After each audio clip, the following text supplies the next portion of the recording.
नमस्कार सर्वांना, मी शिल्पा जाधव. माझे YouTube channel Shilpa Jadhav food recipes मध्ये आपलं स्वागत आहे.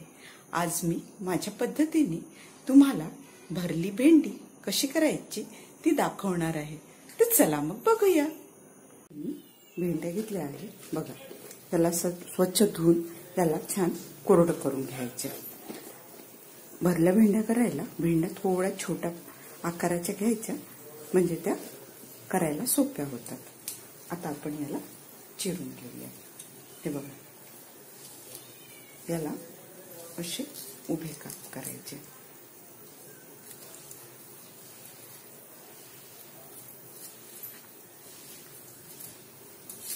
असे जसं आपण वांग्याला करतो ना तसे, म्हणजे आपल्याला सारण भरायला सोपं होईल. या पद्धतीने याला काप करायचे. असे छोटे काप मारायचे. हे बघा असं.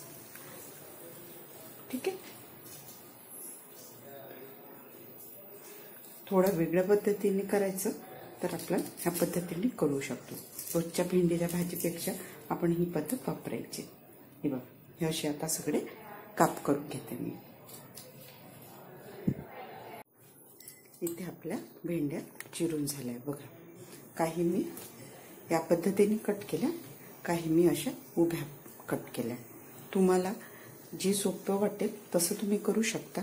फक्त आपण सारण कसं भरून शकतो आणि व्यवस्थित त्याला राहील या पद्धतीने तुम्ही कट करू शकता. आता आपण याचं सारण करून घेऊ. इथे एका पॅनमध्ये मी हे शेंगदाणे भाजून घेऊ.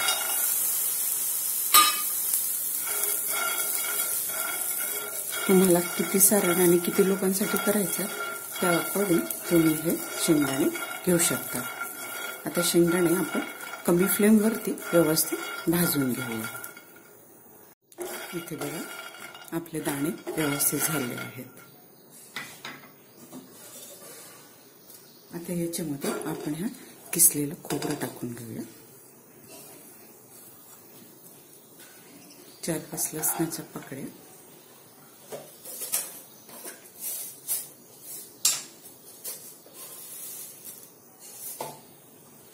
1 चम्मच तीळ, अर्धा चम्मच जिरं. आता हे सगळे साहित्य छान आपण भाजून घेऊ.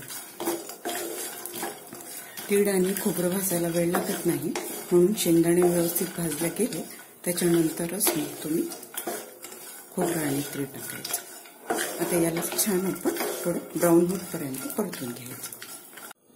इथे बघा, आपले सगळे जिन्नस व्यवस्थित भाजले गेले. कलर पण चेंज झाला आहे. खोबरं भाजायला वेळ लागत नाही. आता हेच आपण काढून घेऊ. गॅस बंद करू.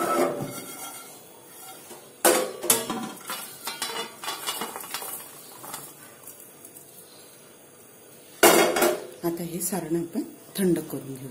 थंड करून याचं वाटण करून घेऊ. इथे सारण थंड करून घेतलं आहे. आता एका मिक्सर पॉटमध्ये याला काढून घेऊ आणि याच्यामध्ये आपण थोडं कोथिंबीर टाकायची.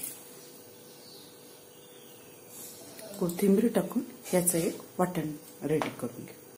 याच्यामध्ये थोडं चवीनुसार मीठ टाकून घेऊ. आता याला आपण वाटून घेऊ. बघा, आपलं सारण रेडी आहे. तर याला आपण काढून घेऊ.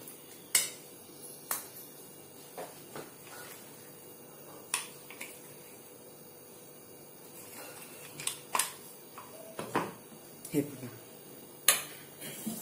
आता याच्यामध्ये आपण चवीनुसार तिखट टाकून घेऊ. माझ्याकडे लाल मिरच्या नव्हत्या म्हणून मी आता लाल तिखटाचा वापर करत आहे. तुमच्याकडे सुक्या लाल मिरच्या असतील तर तुम्ही भाजतानाच त्या लाल मिरच्या वापरू शकता. असं थोडं तिखट टाकते आणि हा थोडा कांदा लसूण मसाला. आता याला छान मिक्स करून घेऊया. हे बघा, किती छान सारण झालंय. तुम्हाला याच्यामध्ये आंबट गोड जे पण ऍड करायचं असेल तर तुम्ही करू शकता. आंबट आम्ही जास्त खात नाही म्हणून मी ऍड नाही करत आहे. हे बघा, असं छान मिक्स झालं की आता हे सारण आपण भेंड्यांमध्ये भरून घेऊया। आता मी सगळ्या भेंड्यांमध्ये हे सारण भरून घेते। हे बघा,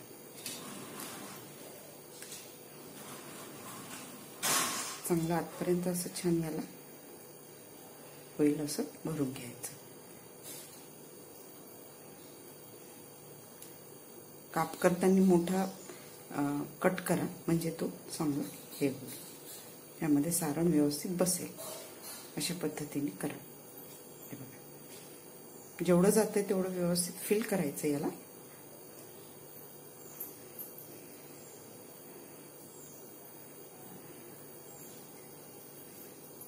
असे आपण रेडी करून घेऊया।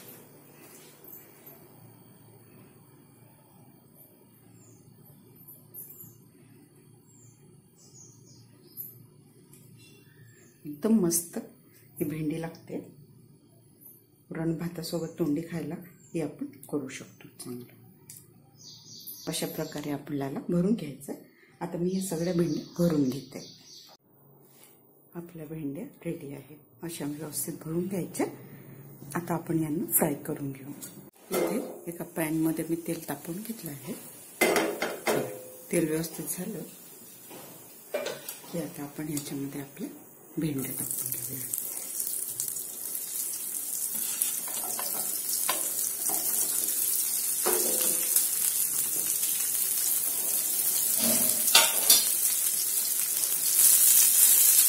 कमी फ्लेमवरती आपल्याला छान शिजू द्यायचं। आता छान हे खमंग परतले गेलं पाहिजे, एकदम टेस्टी लागतात।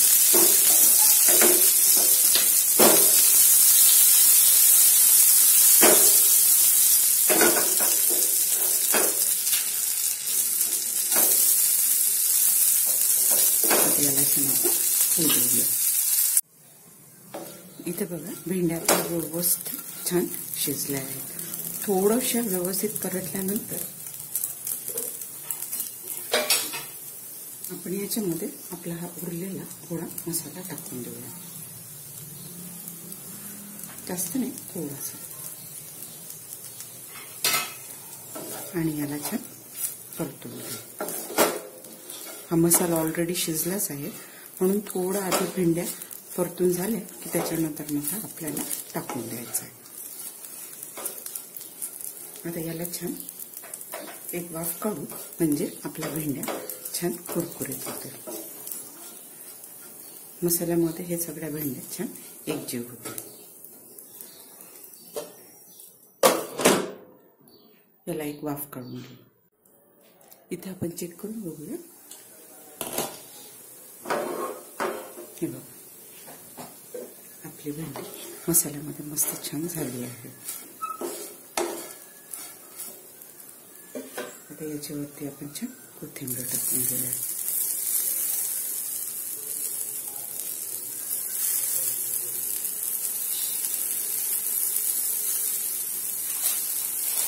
आणि याच्यावरती थोडा चाट मसाला टाकून घेऊ, त्याने खूप छान स्वाद येतो। गॅस आता बंद करू आणि याला छान आपण मिक्स करून घेऊया। बघा, आपली मसाला भरली भेंडी रेडी आहे। इथे आपली भरली भेंडी रेडी आहे। तुम्ही माझ्या पद्धतीने नक्की करून बघा। रेसिपी आवडल्यास लाईक, शेअर, कमेंट आणि सबस्क्राईब करा। आणखी तुम्हाला कोणती रेसिपी बघायला आवडेल मला कमेंट करून नक्की सांगा। स्वस्त राहा आणि मस्त खा। थँक्यू।